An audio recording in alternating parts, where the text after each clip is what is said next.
My name is Nape, and I'm the mobilizer strategist at Youth Capital, and I'm glad that everyone has made some time to join us this evening.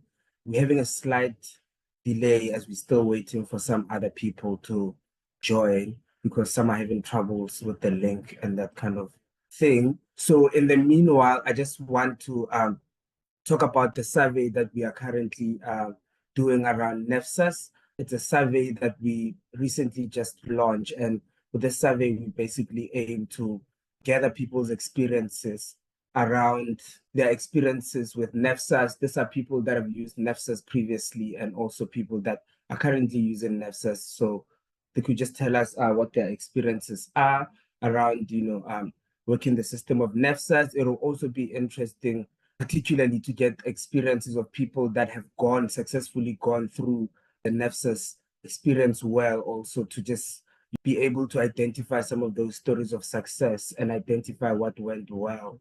To those who have not joined, if you have any experiences or any questions that you want to share with us before we start the webinar, you can just put them in the chat box. I think all of our panelists are here and we can start. Good evening, everyone. It's going a bit rough with technology today. I'm sure because of weather here in Cape Town, I think the cell towers aren't doing too great.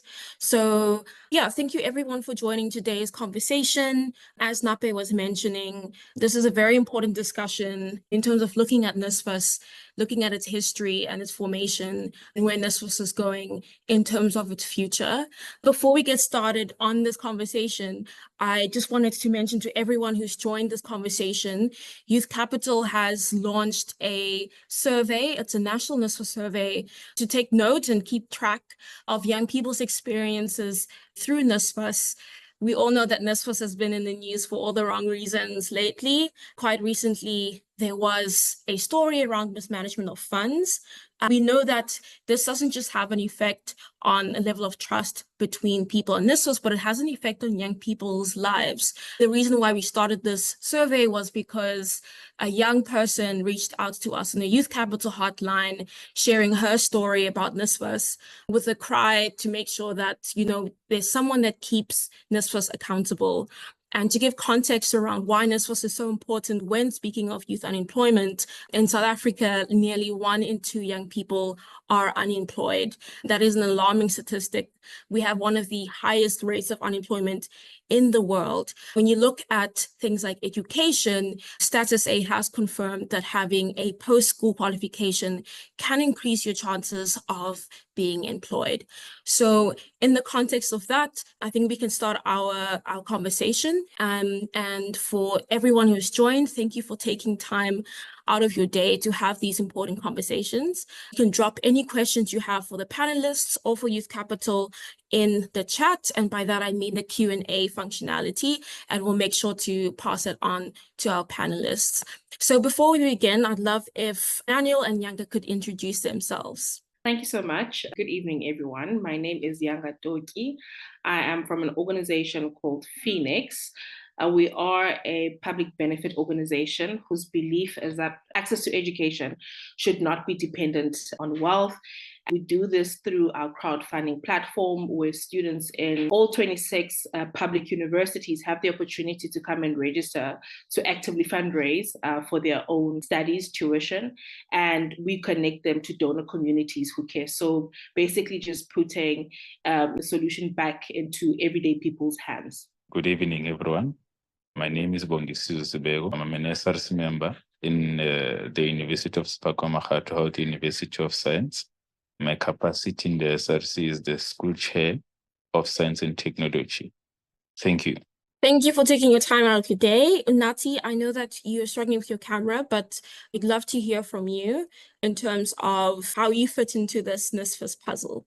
Good evening, everyone. My name is Unati and I work for Ikamva Youth, which is a non-profit organization that works with youth from underprivileged communities. Our main core is offering tutoring to the students and ensuring that they apply to universities, get bursaries, NSFAS, for them to be able to further their studies. This conversation is just around that and also influences our students. Thank you. Again, thank you to all the panelists for being here. We know it is an evening during the week, but again, we are so thankful that you joined for this conversation. And for anyone who's joined the webinar, we're talking about NSFAS, and we are quantifying the true cost of its mismanagement as well as its failures in terms of the lives of young people. So before we start, perhaps we could paint a picture of where we're at with NSFAS. As I mentioned earlier, NSFAS has been in the news lately with regards to mismanagement of funds, but where did NSFAS start? So if we think of the fund, it started in 1991 as it evolved to provide alleviation of stress or finances for higher education students. And the idea around NSFAS is really around social cohesion. The idea that we're going to make sure that young people are able to finish their post-school qualifications or education to ensure that they can get the skills that they need to be gainfully employed. And what we've done, we've realized at Youth Capital that this is in line with the National Development Plan of 2030, which calls for the improvement of quality of education. So in terms of the objective around NSFAS, we know that they've funded over 1 million students, which is amazing. But we also know that they could be doing more. A lot of the young people have reached out to us around challenges that have to do with communication, being sent in circles, miscommunication between tertiary institutions, as well as financial aid officers and NSFAS. So in light of all these challenges, what we're trying to do today is take stock of this and see how we can move forward. So I'd like to throw this question to our SRC president. I know that you, as an SRC president, you probably deal with a lot of students. We've engaged with a few who have mentioned NSFAS is at the top of their list of priorities in terms of problems that students face in university. So when looking at financial exclusion as an obstacle that young people face, we know that young people aren't monolithic. We know that young people aren't homogenous. Can you paint a picture of how NSFAS aids young people on campus, and what are some of the challenges that they're facing? Just to be short and to be straightforward. So what happens is that whenever this happens, first things first, a student is allocated a certain amount of money. Then they are not allowed, they don't get access to their funds. So last year, also in my institution, we had a case whereby students, they were funded by NSFAS. It shows in their portal, but whenever it comes to them getting their monies, they don't get their money. Then we questioned NSFAS. We had to travel to their offices in Cape Town, of which not every student is able to do, because we would say to students, can they call the helpline to just try to find out on what is the problem with their portal, on why can they not get their funds. And then when you look at that, we saw that there is some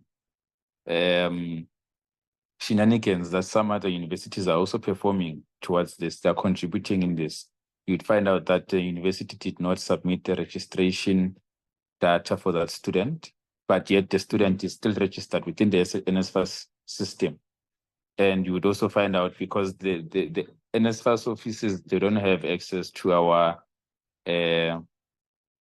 database in our universities. So different universities, they tend to not submit the data for the students. And the impact that it has, of course, because the students report to us that they're not managing academically, due to that, they don't have any groceries, they don't have anything that is from home. They can't even ask anyone from home to say, can they just give them something so that they can buy some things?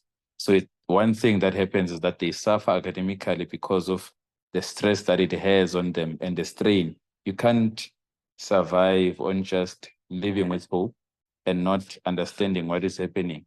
Second to that, it becomes a very difficult situation whereby, as an SRC member, now you have to make arrangements for that student. There's also an SRC budget that has to be allocated to student. So in our university, we have a bursary called Hands of Compassion. So we would have to donate a huge amount of money so that it can assist the students that are in need whenever there's such a situation. But of course, that money cannot just sustain all of them. So, I mean, the reality is there that students are really suffering because of NSFAS. And another thing that is the bigger issue is that when it comes to the appeal process, NSFAS can take as much as it wants whenever this process is there, yet they are only given 30 days to appeal. But when it comes to them giving a response to students, it becomes a problem for them. So it becomes questionable on how are they operating their system, or what is wrong with the NSFAS system as a whole, because I think that the government, if they want to improve the system, then they have to ensure that students are well catered for in terms of the systematic things that are there. Whenever you try to sign in the NSFAS portal, you'd find out that you can't even get to see if you've submitted your appeal or not, or you'd find out that your appeal is approved, but the university has not yet received a list to say that you are really funded by NSFAS, you know, and it becomes a challenge for most students because universities are now practicing the habit of financial exclusion. And as much as you may try to appeal, some other students are forced to take out loans in this case. And you know, when they are forced to take out loans, there's banks that are working with the universities. So you are putting yourself in a debt, and you can't necessarily pay it back because you're just doing it so that you can finish your course. But also, in doing so, there's various schools that are funded and they're allowed to take loans. Say the School of Medicine. If someone is studying medicine, then there's someone who's studying a BSc, or there's someone who's just doing a course that is not guaranteed any job opportunities. It turns out to be a problem because they're not entirely sure that they can give you that loan because they are not sure that you will get a job opportunity or not. So, you know, it becomes a selective process whereby now you're forced to just go and work because at some point you cannot study further or finish your degree due to this financial exclusion that is there. And as an SRC member, you're also trying so much to actually advocate for students, but in most cases, you would also understand that the university, or the responses that you would also get, is that a university is a business enterprise and they're trying to run with it, and you can't necessarily ensure that that student is guaranteed, rather than making allowing them to just advise them to take a loan. But it's not really an option to take a loan because you are there to study, and if those courses that are there in the university are allowed by the government, they should also provide job opportunities for the same students. They cannot just allow you to just do any course that is there, but you are not really guaranteed that you will have your job opportunities and you'll have this and that. Because at some point we must also remember that we are Black people at some point, and we don't come from backgrounds that are the same. So I mean, if you are going to be frustrated, and also my students are frustrated, it becomes a very stressful situation, you know. But I think it's really a problem that we really have to address with NSFAS, so that they can actually maybe speed up their processes whenever it comes to the appeal process, and their list too, because there's some students who can also be funded by NSFAS, but they have not yet confirmed with the university that they're funded by NSFAS. And therefore, it forces students to maybe take out money from their own pockets, paying their registrations just so that they can secure spaces. So it's really a problem that has to be addressed, and we don't have time to really allow it to continue happening. I think we have to really take a stand, and I really appreciate the efforts that you're also taking. Thank you. Thank you so much for that, Emmanuel. I think you've painted a picture of what majority of young people in South Africa are facing, especially young people who are trying to get their post-school qualifications. I think we see numbers often, you know, we know that 40% of young people who start their university degree are likely to drop out in their first year because of financial constraints. We also know that only 4 in 10 young people finish their degrees within minimum time, which is 3 years. And it is due to financial constraints. So often we don't really think of the people behind these stats that we're hearing. And Emmanuel has painted a picture of what it would look like to grow up in a home without employed adults, without the connections or support you need to finish your tertiary education. I just want to acknowledge the messages that we're getting in terms of the Q&A, and we've noted them, and we'll definitely get to all your questions in the Q&A. Yanga, so you work for an organization called Phoenix, and Emmanuel has painted this picture of what it's like to go to university every day and try to figure out whether or not you have funding, and the difficulty in terms of appeals processes, where to find information. So you deal with a lot of young people who are looking for funding. Can you, in response to what Ayanda was saying, can you tell us, what are the things that you've heard from young people in terms of their experience and the challenges they face, and how is Phoenix coming in and bridging that gap? Cool. So I think it's important that I give a bit of background in how Phoenix came about, firstly. So Phoenix was founded in 2017 as a response to the cry of thousands of students in South Africa because of the exorbitant cost of higher education, particularly students who were considered not too poor to afford education, yet they were still not wealthy enough to access higher education. And those are the students who are considered the missing middle. So those are students whose combined household income falls between 350,000 Rand and 600,000 Rand. Yet what we found over the years through surveying the students that register on our platform to crowdfund, we found that over 80% of those students still have a combined household income of 300,000 Rand, which still displays this massive need that students in that combined household income bracket have. So I've explained who we are and how we do what we do. And just to sort of reiterate some of the challenges that students, self-report to Phoenix, we find that students who come to us are students who've tried to apply for every type of funding that's out there, including NSFAS, and they've been unable to obtain it. So you'd find that some of them come to us as the last resort because, the crowdfunding platform, they then tap into their own communities to donate towards the tuition, the accommodation, etc. And it's become very worrying over time that we find students who then come to us and say, I'm unable to continue with my studies because I've lost, my NSFAS funding. Therefore, that has affected my mental health. I don't have access to the devices that I would have otherwise had I, received the funding. I have access to all the, there's lots of resource constraints that have come about. And what has been shocking is that many students also struggle to access things such as food, within campus, which makes it difficult for them to continue with their academic journey.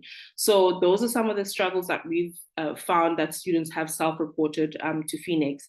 And we've been doing our best to ensure that we communicate this to donors as well, so that they can allocate more funding towards, these bursaries that we can then disperse to students in all 26 public universities. Yanga, you've raised really valid points in terms of looking at a young person's journey holistically. So it's not just going to campus, it's not just paying for tuition, but it's a question of whether students are actually able to access their basic needs. And I think the added strain and stress of funding it takes a toll on young people's mental health, and it takes a toll on their future, it takes a toll on their families. I thought that perhaps what we could do is I can read some anonymous responses to some of the questions that we asked in our survey, where young people are speaking to what Yanga and Emmanuel have outlined in the conversation so far. So one anonymous person says, it's difficult to find information on if you're still funded or if your funding has been pulled. At times, even the universities have to guess what's happening. NSFAS should make sure that they give students funds on time. We know from research and talking to young people that when young people receive their payments late, they have to figure out, where they're getting their food, where they're getting textbooks, and this really prevents them from doing well in their studies too. This last response says, it took too long to respond. If I'd been rejected earlier, I might have not come to university and now I'm here without funds. I'm struggling, but it would be a waste to go back home. And the appeal process or response was a quick rejection. So we're seeing that young people are sent in revolving doors. I'm thinking that we could take a step back to where young people are making the decision about which university they want to go to. And in the chat, Esther asked a valid question, which is, do students make decisions on which university they're going to based off whether or not they have NSFAS funding? So I'm going to bring Anati in here and ask her, what has been your experience in terms of students transitioning from high school, basic education, into university? All right, thank you so much. So when it comes to this, there's many things that influences our students into which university they'd like to go to. So number one, they mostly consider the closest universities because those are the first things that they think of. If I don't get funding, what will I do in a different province? Where will I go? And it's much easier when you go to a university that's closer to home or in a close proximity, and you can easily come back home when things don't go right.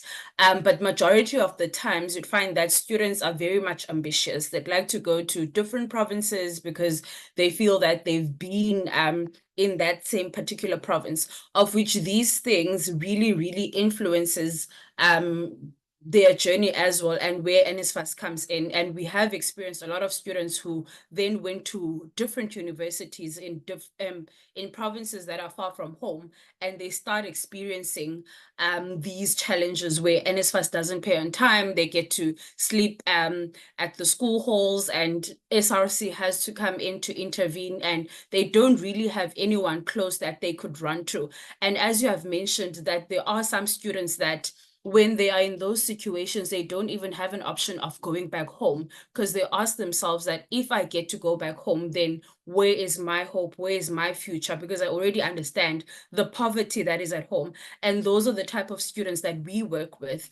And you can imagine that throughout their grade 12 year, they ensure that they attend these after-school programs so that they're able to get good grades to go to university. And when they get to that stage, funding becomes a problem, and that becomes a stumbling block then in their future, which really causes a rift in their mental health as well, because then you ask yourself, why did I even have to work so hard if then I still get challenges like these, where we are supposed to be having opportunities or NSFAS to help us bridge this gap. So yeah, there's a lot of things that really influences, but the funding and NSFAS really plays a huge role in terms of their successes in universities. Thank you. I think you summed up why we're having this conversation so nicely. Young people don't have the support they need in their everyday lives. They don't have the support they need in terms of finding a job, and they don't have the support they need in terms of tertiary education. And that's because all of these issues are systemic. So you've really touched on the potential NSFAS has to provide that safety net for young people who are coming from households where they're previously disadvantaged or historically disadvantaged, and they have no other way or means of improving their situation. So yeah, we invited NSFAS to this conversation so that they could also have their say, and unfortunately, no representatives came forward to join the conversation, but we will continue to reach out because hearing these experiences and these challenges is so valuable. Often when we try to solve solutions without considering what the lived experience of the people experiencing these challenges are, we miss the point. So we just want to say thank you to everyone who joined this conversation. We're going to ask 2 more questions. This is the first of many conversations that we're going to have around NSFAS. There were 2 Q&A questions dropped in the chat. The first question is directed to you, Emmanuel. This is from Esther Ramani, and she asks, are you saying, Emmanuel, that universities don't send lists of registered students to NSFAS? And do registered students not have a student number when they apply to NSFAS? So what basically happens is this. So when a student, say you're a first year, and then you got an acceptance letter, say from UJ or from any university of that matter. You want to register. NSFAS has been approved in your application on your portal. It says it's approved. The university has to also receive a list of student numbers. But when you go further, say in my university, there was a time students didn't get their funding. When you questioned it, they said they don't understand what is happening. The financial aid office in my university said they don't understand what is happening with NSFAS. So we went to their offices that side, and when we got that side, we saw that the university itself didn't submit the registration data for the students that are supposed to be funded by NSFAS.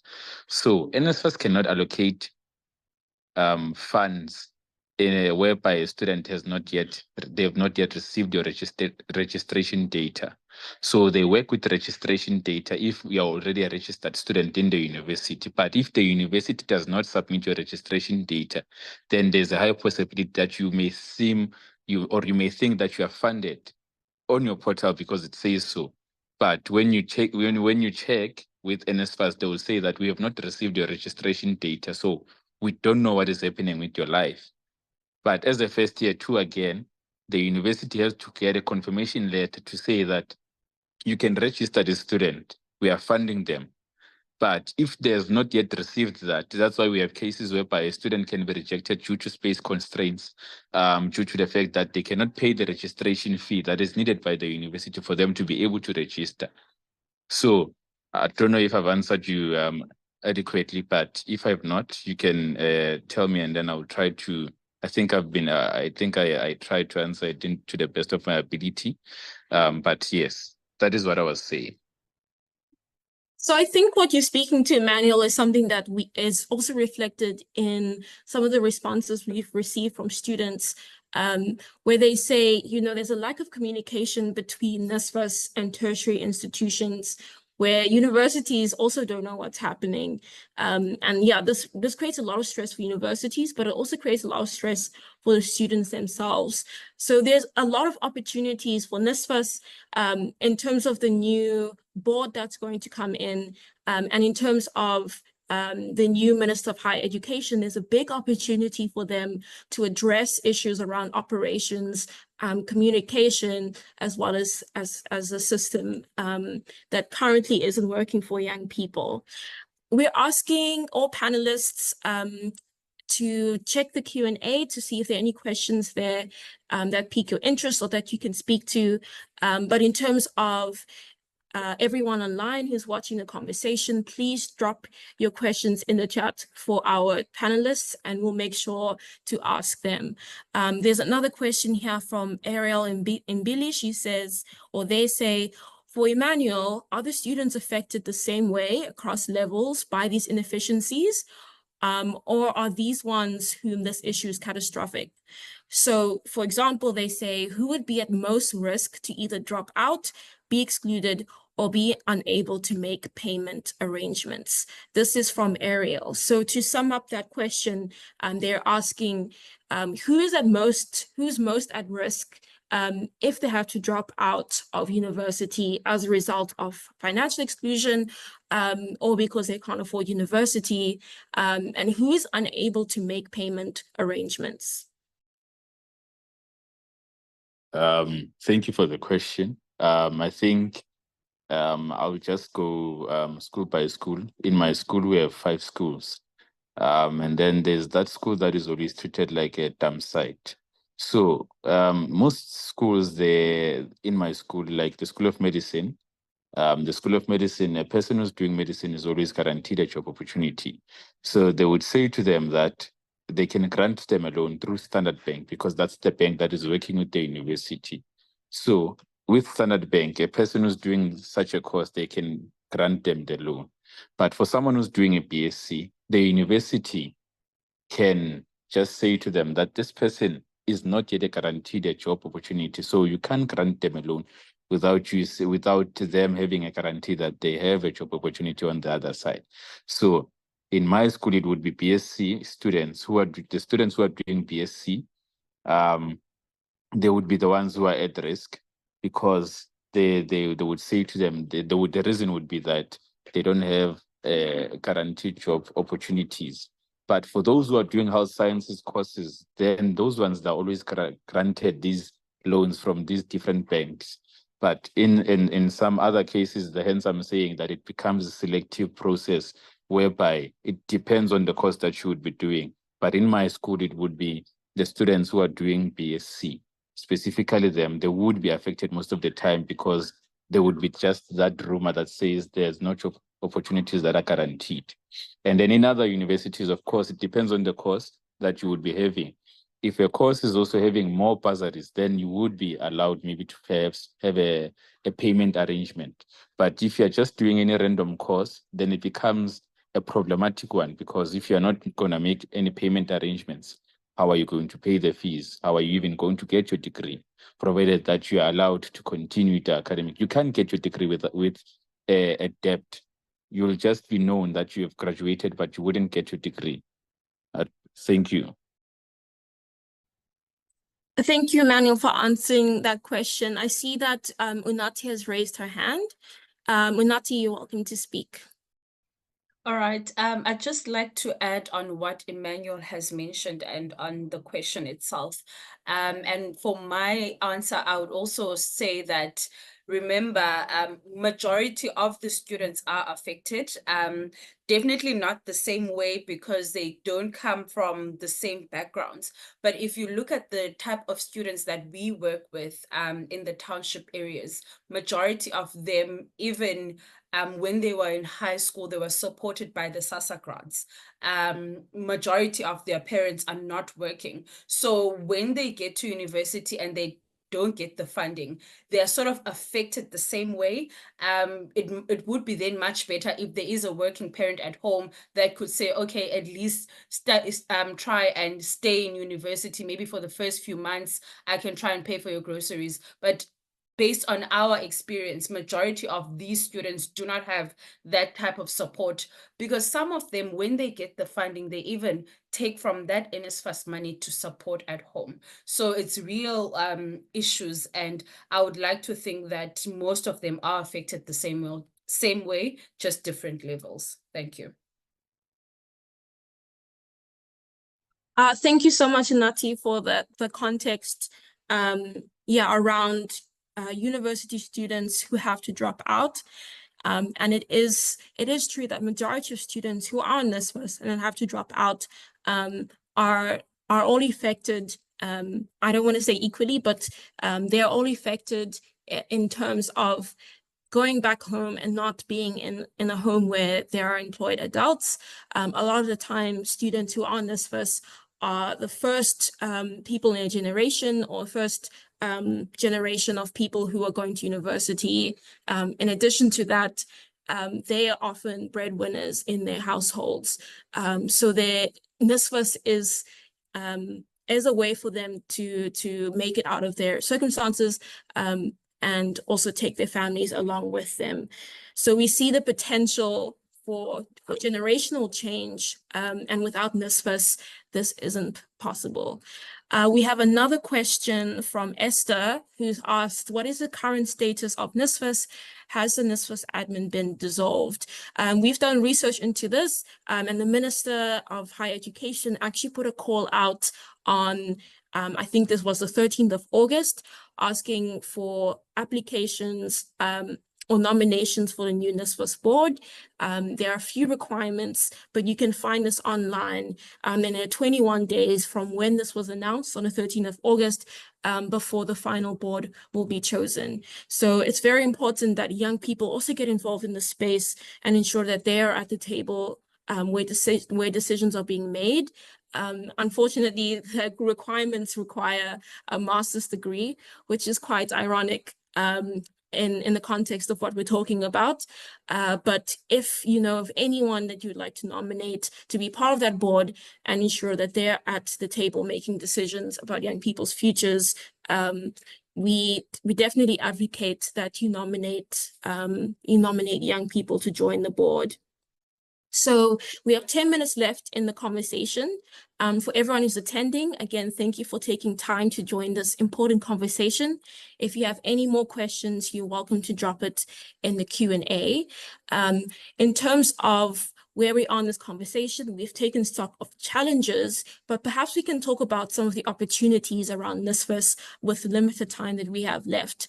And this is a question for all the panelists. So we know there's issues around communication. We know there are issues around operations. We know that NSFAS is currently under administration, and there's a call for a new board.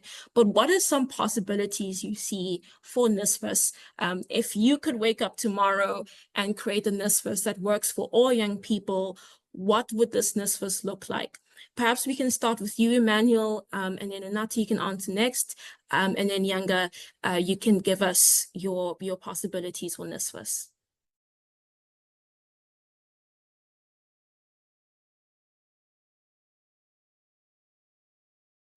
I see that Emmanuel may have dropped off. Unathi, perhaps we can start with you. What are the possibilities you see for NSFAS, and what are some changes you're hoping to see with the new board, as well as the new Minister of Higher Education?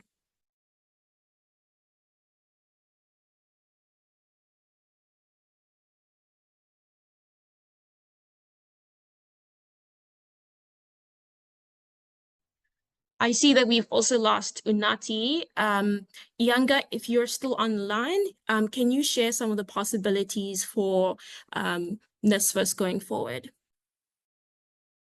Cool, thank you for the question. I think for me, one of the main things would definitely be that public-private partnership between, DHET and various sort of bursary management organizations that are out there, to sort of manage what has been seen as, the efficiencies that we've sort of experienced in how funds are managed, in how funds are dispersed to universities, to the students, and, those such things. And I think there's also, potential in upgrading some of the tech that they have, in order to accommodate, the sort of humongous traffic that is driven to their platforms, to also even assist in things like responding to queries much quicker. And I'm glad that, we're at a point that NSFAS is convening a new and changed board. So perhaps over there we could see some enhanced governance and accountability. And basically also just adapting to some of the economic realities that we're facing as a country. We know that there's a new product that DHET announced at the beginning of the year for the missing middle. And I'm not sure where we are in the process with that. So it would be, I think, very important for them to realize that they cannot do this alone, and perhaps they need other partners to help them sort of manage the student financing that they're in. Thank you, Yanga, for that. I think, as you mentioned, with this new board, this new Minister of Higher Education, there are so many possibilities. And while we are quite serious about holding NSFAS accountable, we are also aware that, they're under capacity constraints, and we're really hoping that moving forward, they will address the challenges that young people are facing. And we did invite them to this conversation tonight, but no names were put forward and they didn't get back to us. So we're really hoping that through our survey, we've launched a survey last week. It's a national NSFAS survey to take stock of the challenges that young people are facing. We're hoping that through that understanding and through that survey, they'll start to address the challenges that young people are facing and start to work on their operational issues. We see that Emmanuel is back. Emmanuel, can you share the possibilities for NSFAS moving forward? And if you could see a NSFAS that really addresses the challenges that you're seeing on the ground, what are some key challenges that you hope NSFAS addresses with the new board, as well as the new Minister of Higher Education? So first things first, I think One of the biggest problems that I think most universities are also facing, that I know of, is I think the systematic way of how they work. If it's different from each university, I think the process is also questionable on how consistent can they be, because maybe there's a technical glitch due to how they work with other universities. You take for UP, when it comes to races, there were issues there because the races were not paid by NSFAS and the student is being kicked out, you know. I think they need to hire more people, because this is something they're assisting a lot of people in this case, and they have no choice but to actually put more people in the office to assist students. Second to that, their systems, I think they should be monitored most of the time, because not everyone has access to or is able to go to their offices whenever they want to inquire about what is the problem with their application or stuff like that. So most probably they must hire most call centers. They can't just give us a number that is not going to be answered by anyone, you know. So even in their appeal process, if they are given a period of 30 days to respond to an appeal process, they are also supposed to be given the same amount of time to respond to your appeal, because if you're appealing, I think they give you the necessary documents that you need to submit. So being understaffed is not really a student's problem, but it's their problem, because our students are reporting to us, and when we report to them, there's no one to respond to say, this is what we can do to assist you. They would just say, we'll have a meeting and discuss it and stuff like that. Or you don't even get a response, just like the things that we are trying to address, they're not even here now. But we hope that they can take our issues very serious, because it's very important that they know that students are suffering, and NSFAS is the father of most students. So they should improve on hiring more people. If they need more hands, the youth is more than available to assist them. I think that's just that. Being understaffed is not our problem, it's theirs. Thank you. I love that call to NSFAS. Youth are ready to work. And we at Youth Capital, we love saying that young people are go-getters, we're hustlers, we are always ready to work, we aren't sitting idle, and we're taking every opportunity we can. So I'm hoping that this is heard by NSFAS. There is a comment in the chat from Bridget Hannah, and she says, Emmanuel made the critical point about what NSFAS funding supports.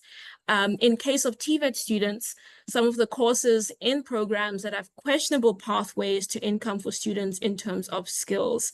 And just on that line, in terms of TVETs, what is often forgotten is that NSFAS also funds universities as well as TVETs. And we know that 90% of students who are part of TVETs rely on NSFAS funding. So the budget is split for 2024 for NSFAS. The budget is split across public universities and TVETs, and TVETs get 30% of the budget, while public universities get 70% of the budget. And we know that overall 1.2 million students are funded through NSFAS. We have just about 5 minutes left. I just want to thank all the panelists for joining. I'm not sure if Unati was able to reconnect, but in her absence, yeah, we are really grateful that all of you could join this conversation. And just to close off, it would be great to hear from all the panelists in terms of how they think as an individual, how they think that individuals can get involved. From our side, from Youth Capital side, we are running this national survey to collect and understand experiences of students who have been part of NSFAS, whether they've applied for it or appealed, or they've been funded through NSFAS. We run this national survey, and you can find it online at youthcapital.co.za. You can also find it on our social media platforms at Youth Capital SA. I see that Unati has joined, so within this closing time, we're just going to give her 2 minutes to mention some of the possibilities for NSFAS to address young people's challenges. My apologies for that. I was actually in the call. I don't know what I missed. But I think Uyanga and Emmanuel have sort of summed up what exactly NSFAS has to do. And what's important is also joining these types of conversations, going to these students on the ground to understand their challenges as well. Because if they don't really understand where their gaps are, from the people who get to experience them, then it will be a challenge to really deal with that. And obviously partnering with private sectors and adding more staff, as Emmanuel has mentioned, because the need is there and it needs more people on the deck. So yeah, it's just definitely agreeing with my fellow panelists and just saying that it is very important that they join these conversations, because if we keep on having it amongst us, then it's quite difficult for them to understand the damage it's really creating on the ground. Thank you. Nati, you have summed up the end of this conversation. Yeah, I think we need to have these conversations and they need to move beyond this space. And at Youth Capital, in terms of the survey that we're running and in terms of the people we're speaking to, we are hoping that they really see and understand the challenges and the plight of young people in South Africa. It is not easy being a young person in 2024 in light of the economy and in light of high unemployment rates. To have a job is a blessing. So we hope that going forward, people continue to listen to young people and engage in these spaces. Thank you for everyone who has joined, because you are part of the solution. Please share our NSFAS survey with anyone you know who has been part of NSFAS, so we can make sure that they're hearing what is happening on the ground. Thank you for taking time out to join this important conversation. And if you are interested in joining the Youth Capital community and staying updated with these kind of conversations, please go join our community on youthcapital.co.za/get involved. And from our side, we say good night, and we appreciate everyone's time and the voices that contributed to this conversation. Thank you, everyone.